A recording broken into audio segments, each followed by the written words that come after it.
구호를 한 사람이 노은결 소령입니다. 그러니까 칼을 들었다가 지금 내린 사람. 예. 다음 영상 보겠습니다. 네, 이거 국군의 날 행사였는데 지금 악수하는 사람이 노은결 소령입니다. 이런 식으로 여러 대통령실 관련 행사들을 진행한 현역 해군 소령이고 의장 대장입니다. 그런데 노은결 소령은 올해 10월 23일 날 오전 11시 59분에 제보 메일을 하나 보냅니다. 이 제보 메일 보시겠습니다. 제보 메일의 내용은 이렇습니다. 안녕하십니까. 저는 국방부에서 근무하는 노은결 소령입니다. 군인의 정치적 중립성 유지와 별개로 현 상황이 몹시 위급하고 심각하여 연락드립니다. 저는 현재 협박과 위협을 받고 있고 그들은 가족까지 위협을 가하겠다고 하는 상황입니다. 의장대를 근무했고 뭐 내용이 있습니다. 그러면서 이 같은 이게 좀 제보 메일이 길어서 다 읽지는 않겠습니다.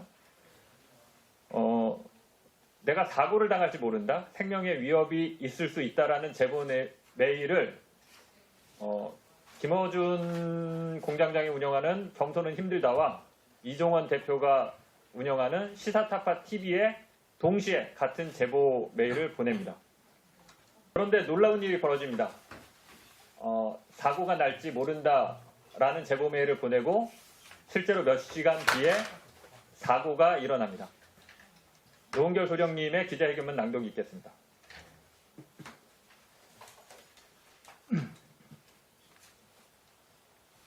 안녕하십니까. 저는 국방부 근무지원단 소속 해군소령 노은결입니다. 바쁘신 와중에도 기자회견에 와주신 기자분들께 감사드립니다. 2024년 12월 3일 비상계엄이라는 초유의 상황을 경험하신 기자 여러분과 국민들께서 제 이야기를 믿어주실지 어떻게 받아들이실지 모르겠습니다. 저 하나만 연관된 문제였다면 조용히 침묵하고 넘어갔을 것입니다. 군인 신분이라 웬만하면 조용히 지나가는 게 좋을 거라는 생각도 했습니다. 하지만 제 아내와 딸을 해치겠다며 차마 입에 담지 못할 말로 협박을 해왔고 저와 제 가족에 대한 사찰이 이루어지고 있다는 사실을 알게 됐습니다. 저는 가장으로서 제 가족의 안전을 지키기 위하여 지금 이 자리에 섰습니다. 지금부터 제가 겪은 참담한 이야기를 말씀드리겠습니다. 저는 10월 23일 오후 1시경 서울 용산 국방부 영내 병영생활관 8층에서 저를 사찰하던 신원불상의 인력에게 폭행과 협박을 당했습니다. 그 결과 계단에서 떨어져 허리가 부러지는 사고를 당했습니다. 정확히는 요추 2번 골절 및 왼쪽 손목 골절 수술을 받았고 군 의무조사를 통해 심신장애 등급 7급, 장애 보상 등급 3급, 상위 등급 6급으로 퇴역 대상이 되었지만 전역 부동의 및 계속 복무 신청을 해둔 상태이며 현재는 재활 치료 중에 있습니다. 당시 신원불상의 그 인원은 저에게 대통령에게 충성 맹세하지 않는 종북 불온 세력 빨갱이라고 하였고 저뿐만 아니라 가족에게도 협박을 하였는데 제가 보는 앞에서 제 와이프를 성폭행하고 이제 2돌 된 제 딸은 얼굴에 큰 상처를 내서 평생 후회하도록 만들겠다고 얘기를 하였습니다. 이 같은 모욕과 협박을 듣고 평생 침묵하면서 살 수 없다고 생각했습니다. 언제든 가족들에게 해를 끼칠지 모른다는 불안감에 시달리면서 계속 살 수는 없었습니다. 만에 하나 가족들에게 실제로 안 좋은 일이 일어난다면 그 죄책감을 감당할 자신이 없었습니다. 기자회견을 한다고 해서 문제가 해결될지 가족들을 더 위험하게 만드는 건 아닐지 두렵고 떨리지만 가족들을 생각하고 진실을 알리는 게 맞다고 생각해서 용기를 내서 이 자리에 섰습니다. 저는 2022년 1월부터 2023년 10월 말까지 약 22개월간 국방부 근무지원단 의장대대 해군의장대 대장으로 근무하였고 올해 7월 육아휴직을 신청해 현재는 휴직 상태입니다. 사찰을 받게 된 경위에 대해서 말씀드리겠습니다. 저는 국군의 날 외국 정상 방문 등 대통령실과 관련된 행사를 해왔습니다. 대통령실 1층에 들어서면 양쪽 벽면과 천장에 그림이 있었습니다. 그 그림을 보고 일반적이지 않다는 생각을 해왔습니다. 무속과 주술과 관련된 그림처럼 느껴졌고 행사 대기 중 경호처 소속으로 판단되는 인원들이 자기들끼리 말하길 김건희 여사가 그림을 구입했다. 그림이 매우 비싸다. 무술이나 주술적인 의미가 있다더라. 라고 말하는 걸 우연히 듣게 되었습니다. 이후로 저는 대통령실에 들어갔다가 이상한 얘기를 듣거나 하면 대통령실을 나와 저의 휴대전화에 보이스 녹음 형식으로 들은 내용을 녹음했습니다. 지나가면서 들었던 얘기를 옮긴 것에 불과하기 때문에 사실인지를 입증할 수는 없었습니다. 다만 훗날 의미 있는 기록이 될 수 있다는 생각에 일단 녹음을 하였습니다. 제가 사찰을 당하고 있다는 사실을 알게 된 건 올해 7월이었습니다. 저는 해군 관사인 바다마을 아파트에 살고 있습니다. 아파트 바로 옆에는 해군 호텔이 있는데 해병대 임성근 사단장이 올해 4월 해군 호텔에 방문한 걸 봤습니다. 저는 고 최수근 상병 사건에 크게 분노해왔습니다. 두 돌 된 제 딸도 시험관 시술 실패를 거듭하다 3년 만에 어렵게 가졌습니다. 그렇기 때문에 최수근 상병 부모님의 마음이 어떨지 그 상실감과 아픔에 공감이 됐습니다. 또한 저 역시 장교이자 지휘관으로서 임성근 사단장이 법적, 도덕적 책임을 지지 않고 면피성 및 위중으로 보이는 발언들을 보며 분노했습니다. 저는 임성근 사단장의 모습을 본 이후 임 사단장 혹은 그와 비슷한 사람이 해군 호텔에 나타난 걸 보면 촬영을 하기 시작했습니다. 당장 어떻게 사용하겠다라는 생각보다 그가 모른다고 했던 사람을 만날 수도 있고 부인했던 사실이 나중에 드러날 수도 있다고 생각했습니다. 촬영한 사진은 차에 두고 다니던 태블릿 PC에 그때그때 옮겼습니다. 올해 7월에도 촬영을 하고 아파트 지하 주차장에서 태블릿 PC로 옮기고 있는데 어느새 남성 2명이 제 양옆으로 다가와서 저를 제압하고 태블릿 PC와 휴대전화를 가져갔습니다. 그들은 저한테 죽고 싶냐며 지금이라도 가족이 안전하고 싶다면 쓸데없는 행동을 멈추라고 경고했습니다. 처음 겪는 일에 많이 당황했습니다. 특히 가족을 해칠 수도 있다는 협박에 많이 두려웠습니다. 가족들에게 저로 인해 걱정을 끼치고 싶지 않았습니다. 이후로는 주변에 대한 관심을 끊고 사진을 찍는 등의 행동도 완전히 멈추고 아무 일도 없었던 것처럼 조용히 지냈습니다. 그러다 사건 전날인 10월 22일 가족들과 함께 영등포 타임스퀘어에 방문했었습니다.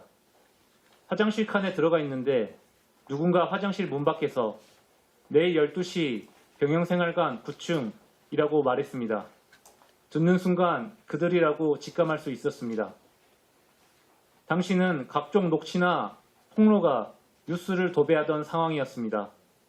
불쌍해 그 인원들도 제가 무얼 얼마나 알고 있는지 파악하려고 한다는 생각이 들었습니다.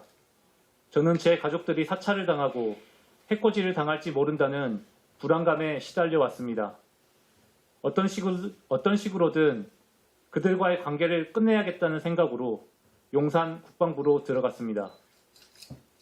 국방부에 가는 도중 일이 잘못돼 봉변을 당할지도 모른다는 생각이 들었고 이때 제보 메일을 작성해서 김어준의 겸손은 힘들다와 이종원의 시사타파 TV에 보내게 되었습니다.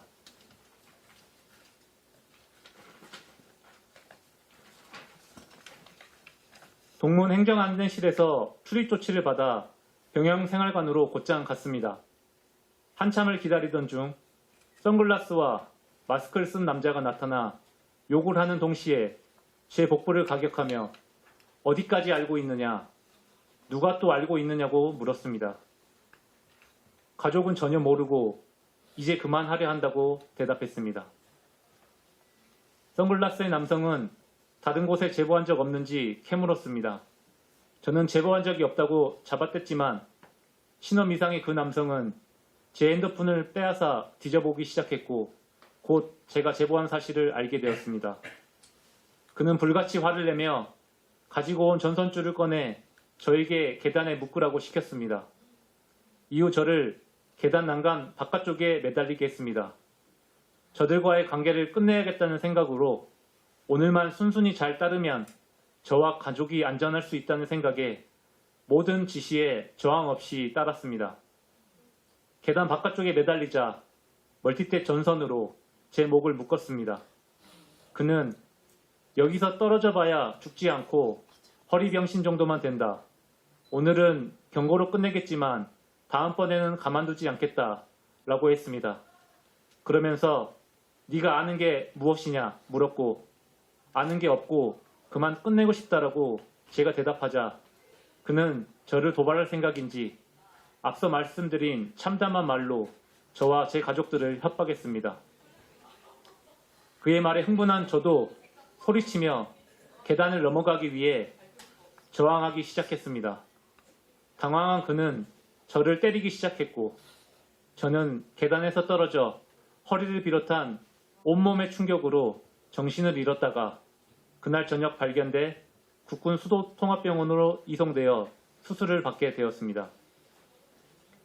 군인으로 복무하면서 임성근 사단장에 대한 분노로 그의 사진을 찍은 게 떳떳하지 못한 행동이란 것을 잘 알고 있습니다. 하지만 저와 제 가족을 불법적으로 사찰하고 아내와 딸의 안전을 협박하고 나아가 저를 폭행한 것은 용서받을 수 없는 국가 폭력이라고 생각합니다. 저들이 무서워 그냥 조용히 살자라고도 생각해봤습니다. 나만 입 다물고 있으면 가족에게 큰 일은 벌어지지 않겠지라는 생각도 해보았습니다. 하지만 10월 23일부터 저와 제 가족은 두려움과 불안에 시달리고 있고 집 밖에 나가지도 못하고 있습니다. 평생을 이렇게 살 수는 없다라고 생각했고 어떤 식으로든 저와 제 가족이 당한 불법 사찰과 폭력을 끝내야 한다 생각했습니다. 저에게 사건 당일 위해를 가한 그 인물에게 말하고 싶습니다. 지금이라도 자수하고 양심 고백을 하십시오. 당신도 나처럼 누군가를 상급자로 모시고 조직에 충성하는 부하일 테고 한 집안의 아들이자 누군가의 친구, 형제, 아버지일 것입니다. 올바르지 못한 지시와 판단으로 잘못을 저질렀다면 지금이라도 양심 고백을 통해 바로 잡으라는 이야기를 하고 싶습니다. 저의 사고에 대한 국방부의 조사가 시작되었고 저는 병영생활관 주변에 설치된 CCTV를 분석해 줄 것을 요청했습니다. 군 수사관들은 대통령실 경호처가 관할권을 가지고 있어 쉽지 않을 것이라고 했습니다. 대통령실 경호처에 요청드립니다. 군 수사에 협조해 주시기 바랍니다.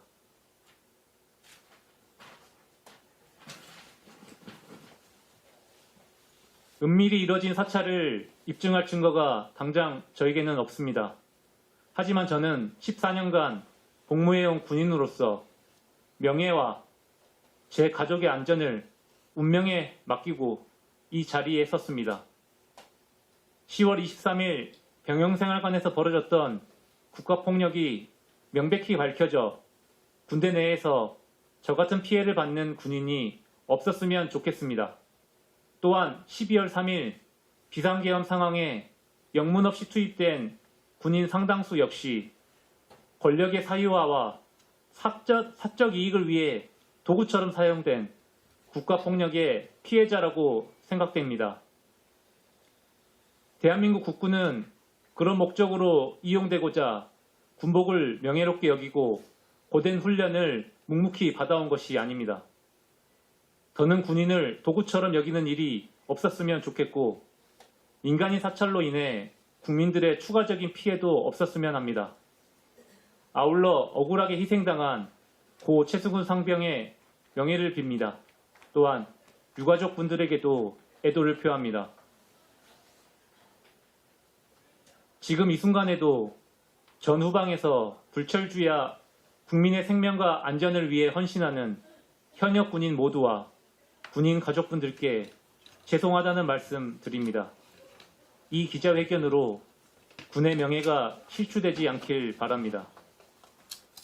마지막으로 지금의 대한민국보다 더 나은 환경에서 살아가야 할 저의 딸에게 언젠가는 오늘의 제 이야기를 듣게 될 날을 기다리며 박노해 시인의 시 낭독을 통해 기자회견을 마무리 짓고자 합니다. 아이야, 박노해. 아이는 온 우주를 한껏 머금은 장엄한 존재. 아무도 모른다. 이 아이가 누구이고 왜 이곳에 왔고 그 무엇이 되어 어디로 나아갈지. 지금 작고 갓난해도 영원으로부터 온 아이는 이미 다 가지고 여기 왔으니 이 지구별 위를 잠시 동행하는 아이들에게 나는 한 사람의 좋은 벗이 되어주고 뜨거운 믿음의 침묵으로 눈물의 기도를 바칠 뿐이니 아이야 착하고 강하여라. 사랑이 많고 지혜로워라. 아름답고 생생하여라. 마음껏 뛰놀고 기뻐하고 감사하며 내 삶을 망치는 것들과 싸워가라. 언제까지나 내 마음 깊은 곳에 하늘빛과 힘이 끊이지 않기를.